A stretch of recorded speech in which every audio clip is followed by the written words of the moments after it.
बहुत पुरानी एक घाटी में समय से भी पुरानी पहाड़ियों के बीच था एक फुसफुसाता जंगल। यह जंगल अपने आप में एक रहस्य था, जहां हर पेड़, हर पत्ता और हर जीव एक कहानी कहता था। धूप की किरणें पेड़ों के पत्तों से छनकर नीचे जमीन पर नाचती हुई सी दिखती थीं। यह दृश्य ऐसा था मानो सूरज की किरणें खुद भी इस जादुई जंगल का हिस्सा बन गई हो। हवा में न जाने कितने जीव जंतुओं का संगीत गूंज रहा था।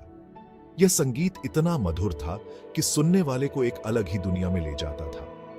चीड़ के पेड़ों और जंगली फूलों की खुशबू हवा में घुली हुई थी। यह खुशबू इतनी मनमोहक थी कि हर सांस में जादू भर देती थी। यह अजूबों की जगह थी, जादू का घर। यहां हर कोना, हर मोड़ एक नई कहानी और एक नया रहस्य समेटे हुए था। और यहीं इसी जादुई दुनिया में रहती थी परी पपोश। पपोश एक छोटी सी परी थी, लेकिन उसकी चमक और उसकी उपस्थिति पूरे जंगल को रोशन कर देती थी। पपोश के पंख इंद्रधनुष की तरह चमकते थे और वो एक भौरे जितनी छोटी थी। उसकी हर हरकत में एक जादू था जो हर किसी को मंत्रमुग्ध कर देता था, लेकिन दिल से वो बहुत बड़ी थी। उसकी दयालुता और प्रेम ने उसे जंगल के हर जीव का प्रिय बना दिया था। पपोश अपने पूरे दिल से फुसफुसाते जंगल से प्यार करती थी। वह हर दिन जंगल की देखभाल करती, पेड़ों से बातें करती और जीवों की मदद करती। हर सुबह मैं सूरज की पहली किरण के साथ जागती हूँ। ये समय मेरे लिए सबसे खास होता है, जब पूरा जंगल एक नई शुरुआत के लिए तैयार होता है। मेरा छोटा सा घर ओस की बूंदों से नहाया हुआ एक विशाल मशरूम के नीचे होता है। यह घर मेरे लिए एक सुरक्षित और आरामदायक जगह है। यह एक आरामदायक घर है जिसमें मेरे सारे खजाने रखे हुए हैं। एक चिकना नीला कंकड़ जो मुझे एक खास दिन मिला था, एक लाल चिड़िया का पंख जो मुझे एक बार जंगल की सैर के दौरान मिला था, और एक सुंदर घोंघे का खोल जो मुझे हमेशा याद दिलाता है कि इस जंगल में कितनी सुंदरता और जादू भरा हुआ है। पपोश मानती थी कि फुसफुसाते जंगल को सुंदर बनाए रखना उसका सबसे जरूरी काम है। हर दिन वो एक फूल से दूसरे फूल तक जाती, अपने छोटे छोटे पैरों पर पराग इकट्ठा करती, फिर इस जादुई धूल को मुरझाती पंखुड़ियों पर छिड़क देती, जिससे वो फिर से खिल उठती। Good morning पपोश। हेलो पोश। जंगल के सभी जानवर पपोश को अच्छे से जानते थे और उसे अपना दोस्त मानते थे। गिलहरी पेड़ों की डालियों से उसे आवाज देती थी। खरगोश उसके साथ साथ उछलते कूदते रहते थे। यहां तक कि डरपोक हिरण भी उसके पास आ जाते। उनकी आंखों में भरोसा साफ दिखाई देता था। पपोश भी सभी जानवरों के साथ प्यार और सम्मान से पेश आती थी। मैं छोटी चिड़ियों को गाना सिखाती हूँ। मैं चंद्रमा की चांदनी से बने धागे से तितलियों के टूटे पंखों को जोड़ती हूँ, और हर शाम मैं गिरे हुए पत्तों को इकट्ठा करती हूँ, पेड़ों को शुभरात्रि कहती हूँ। एक दिन जब पपोश अपने पसंदीदा फूलों की क्यारी में काम कर रही थी, तभी उसकी नजर एक अजीब सी चीज पर पड़ी। फर्न के एक झुंड के नीचे से एक तेज रोशनी निकल रही थी जो एक अलग ही दुनिया की तरह चमक रही थी। पपोश उत्सुकता से और थोड़ी डरते हुए नजदीक गई।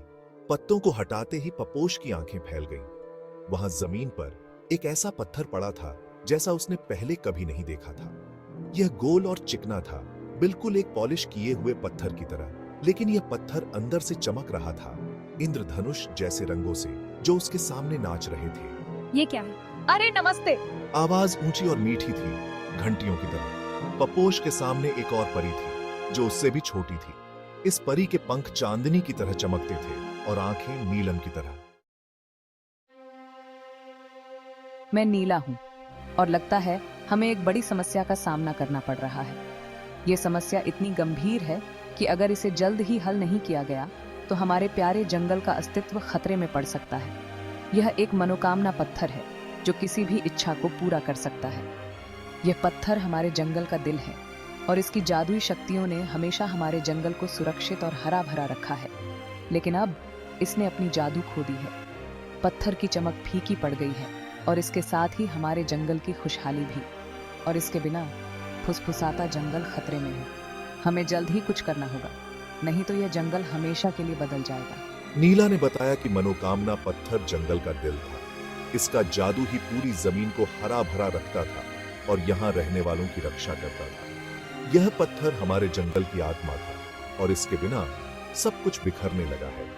लेकिन अभी कुछ दिनों से जंगल पर एक साया छा गया था। यह साया धीरे धीरे हमारे जंगल की खुशहाली को निगल रहा था। जो फूल पहले बहुत खिले हुए थे वो अब मुरझाने लगे थे, पेड़ों के पत्ते झड़ने लगे थे और जानवर गायब होने लगे थे। यह सब देखकर जंगल के सभी निवासी बहुत चिंतित हो गए थे। अरे नहीं, ये तो बहुत बुरा हो रहा है। मैंने ये बदलाव देखे थे लेकिन समझ नहीं पा रही थी कि ऐसा क्यों हो रहा है। अब मुझे समझ आ गया है कि यह सब मनोकामना पत्थर की जादू खोने की वजह से हो रहा है। अब मुझे समझ आ गया है और मैं इस जंगल को बचाने में मदद करना चाहती हूँ।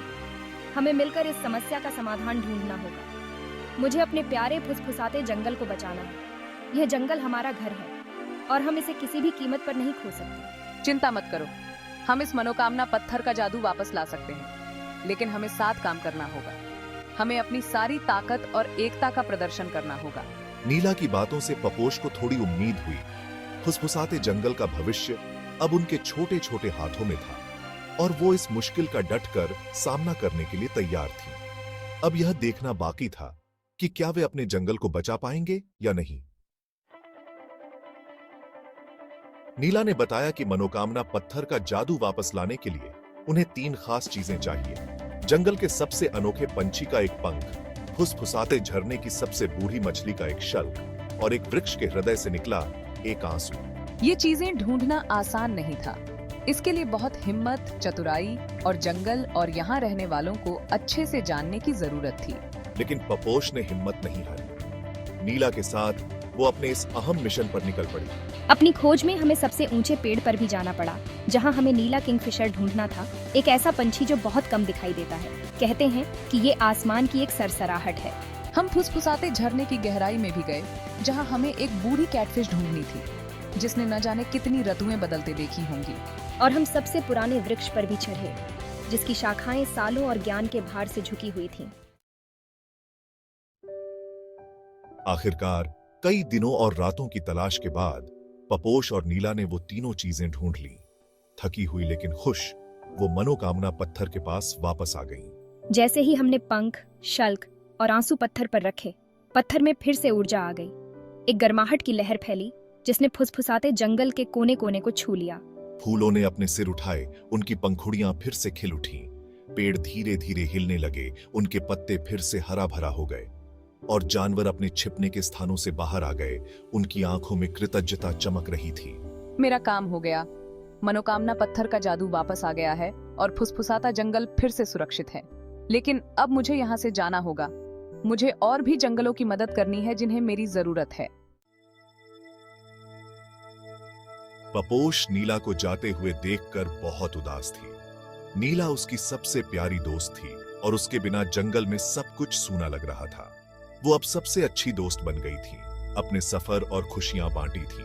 उन्होंने साथ में कई रोमांचक यात्राएं की थीं और हर पल को जी भर के जिया था। लेकिन वो समझती थी कि नीला को अपना फर्ज निभाना है।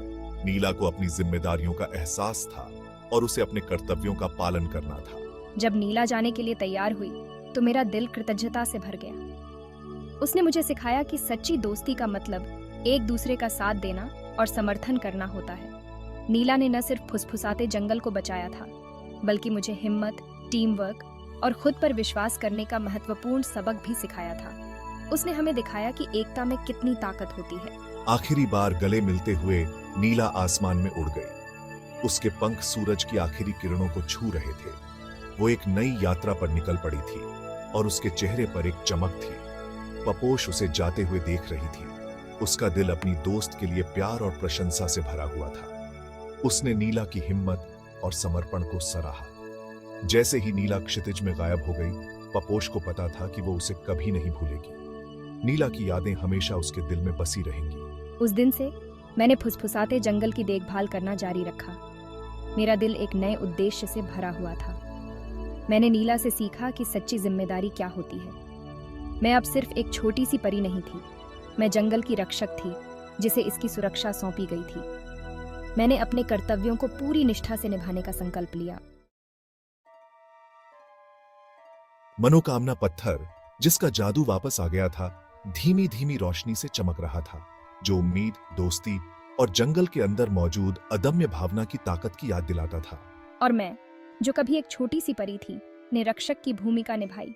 मेरी आत्मा उतनी ही उज्जवल और जीवंत थी जितने कि मेरे पंख, जो मुझे फुसफुसाते पेड़ों के बीच ले जाते थे। पपोश की कहानी, जिसने अपने प्यारे फुसफुसाते जंगल को बचाया, एक किंवदंती बन गई जो हवा में फुसफुसाई जाती थी, उस स्थायी जादू का प्रमाण जो जहां कहीं भी प्यार, दोस्ती और थोड़ी सी मेहनत होती है, वहां खिलता है।